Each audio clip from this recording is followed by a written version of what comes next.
Hello guys, welcome to my new blog. स्वागत है आप सभी का एक और नए ब्लॉग में। और देखिए गाइज, इधर ब्लॉग की शुरुआत हो रही 10 बजे से। तो इधर मैं नहाकर आई थी, बाल बांध रही थी क्योंकि फिर टाइम नहीं मिलता है और टाइम के चक्कर में बंद नहीं पाते हैं ना, तो झड़ते बहुत हैं। और बाल जो है कि पहले हमारे बहुत लंबे थे और काफ़ी घने थे, तो अब धीरे धीरे बहुत ज़्यादा झड़ रहे हैं, तो इसलिए थोड़ा कम भी हो गए हैं। और मैं काटती रहती हूँ क्योंकि पहले तो हमारे जो है कि बाल कमर से नीचे तक छोटी होती थी, और तो मैं काटती रहती हूँ, इसलिए थोड़े छोटे हो गए हैं। झड़ते हैं ना तो फिर अच्छे नहीं लगते, पतले पतले। और ये बच्चों ने तेल डाल दिया था जब सर में दर्द हुआ था, तो इसी वजह से अभी भी चिकने हो रहे हैं, जबकि धुल के आई हूँ। कहते ना तेल का असर तो बना ही रहता है बालों में। तो देखिए, पहले मैं सिजा लूँगी फिर बांध लूँगी, क्योंकि हम लेडीज़ों का क्या होता है ना, काम में लगे रहते हैं तो खुद का ख्याल नहीं रख पाते हैं। सबका ख्याल तो रखते हैं पर खुद का खुद ही होश नहीं रहता है हमें, इतने व्यस्त हो जाते हैं। इधर तान्या ने देखो झंडू बाम जो है कि अपनी आँखों में लगा ली थी, उसे सर में लगाई थी और सर से जो है कि झंडू बाम की ठंडक आँखों में लग गई। तो देखो कैसे लेटी है बेड पे, क्योंकि आंसू आने लगे थे ना, तो बेड पे लेटी थी वैसे ही। देखो चुप लेटी थी, तो मैं पूछ रही थी मज़ा आ रहा, तो कह रहा हाँ बहुत मज़ा आ रहा है। तो मैंने कहा शांति से लेट जाओ। पूरे माथे में लगाया इसने, और माथे की वजह से आंखों में भी पहुंच रही है, तो ऐसे ड्रामे कर रही थी फिर ये। और तो मैंने कहा लेट जाओ, तो वही लेट गई थी। क्योंकि झंडू बाम या विक्स सर में लगाते हैं ना, तो आंखों में जरा सी लग जाती है, तो उससे आंखों में इतने आंसू आते बहुत ज़्यादा। तो देखिए गाइस, तो यही लेटी थी। मैंने कहा चुप आंख बंद करके लेट जाओ, आंखों में हाथ मत लगाना, नहीं तो और ज़्यादा आंसू निकलेंगे। पर क्या है ना, बच्चे मानते कहाँ हैं। इसने क्या किया, कॉपी में ड्राइंग बना रही थी, बोल रही ड्राइंग कर रही हूँ, तो पहले झंडू बाम को लगा रही थी, उसके ऊपर से लिपस्टिक लगा रही थी हाथों से। तो कह रही मम्मी मैं ड्राइंग कर रही हूँ। और फिर अगर दवाई वगैरह देखती है ना, तो कहती मम्मी मेरे सर में दर्द हो रहा, दवाई खानी कुछ ना कुछ। तो इसने लगाते देख ली, पता नहीं क्या हुआ, माथे में लगा ली थी और माथे से इसे की झड़प लग रही थी आंखों में, तभी लेट गई थी आके। तो देखिए दिखा रही है डिब्बी। और इसके बाद देखिए गाइस, इधर हम दिखाते हैं, ये हमने गेहूँ भरने के लिए टंकी मंगाई थी, जिसे हमारे इधर कुठिया बोलते हैं। इधर हसबैंड जी के कपड़े टंगे हैं, इधर हमारी अलमारी है और काफ़ी पुरानी है। तो बच्चों ने देखो इसमें भी पेंट कर रखी है, छोड़ते नहीं हैं, कलर लगाते रहते हैं। और एक कुठिया मंगा रखी है हमने गेहूँ भरने के लिए, क्योंकि पहले नहीं थी तो गेहूँ में घुन हो जाते थे, बहुत दिक्कत होती थी। साल में 2-3 बार छत पे चढ़ा के सुखाते थे, फिर उतारते थे।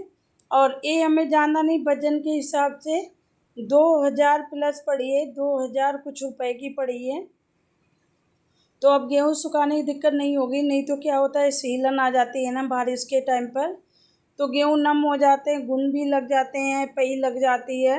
और मुझे बहुत दिक्कत होती थी साफ़ करने में, क्योंकि धुल दो तो कभी सूखते कभी नहीं। इधर हमारा संदूक रखा है और अलमारी के ऊपर हमारे रखे गए चूल्हे।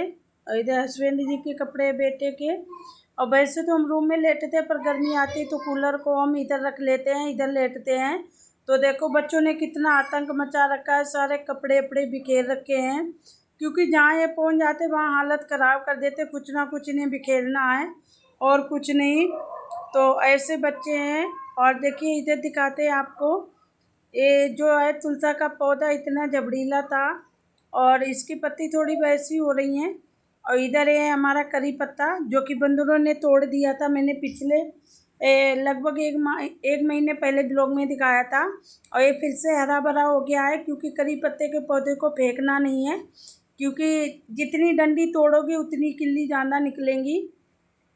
तो ये बंदरों ने तोड़ दिया था, और गमला भी पुराना हो गया, काफ़ी टूटने लगा है गल के, क्योंकि रबड़ होती गल जाती है।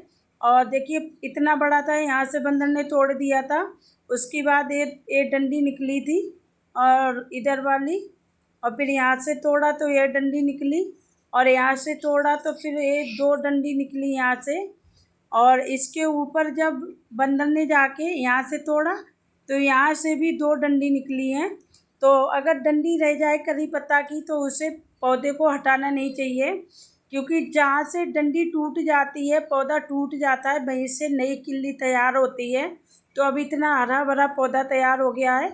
इसे मनी प्लांट रखा है, एलोवेरा है, और इधर हमारे तुलसी माँ है और सदाबहार है। क्योंकि पौधे आंगन में लगे हैं, थोड़ी कच्ची ज़मीन है तो वहीं पे हैं।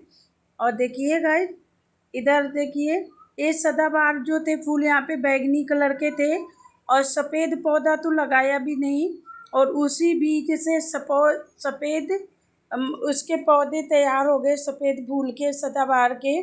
पता नहीं कैसे हुआ, क्या हुआ, क्योंकि बैगनी वाले तो पहले भी था पेड़, पर सफ़ेद फूल का पेड़ नहीं था। अभी मैंने देखा जब फूल खिले खुद से तैयार हुआ। और ये फूल है जो, इसका नाम नहीं पता पौधे का, ये भी बंदर तोड़ चुके हैं, फिर से किल्ली आ जाती है इसमें भी।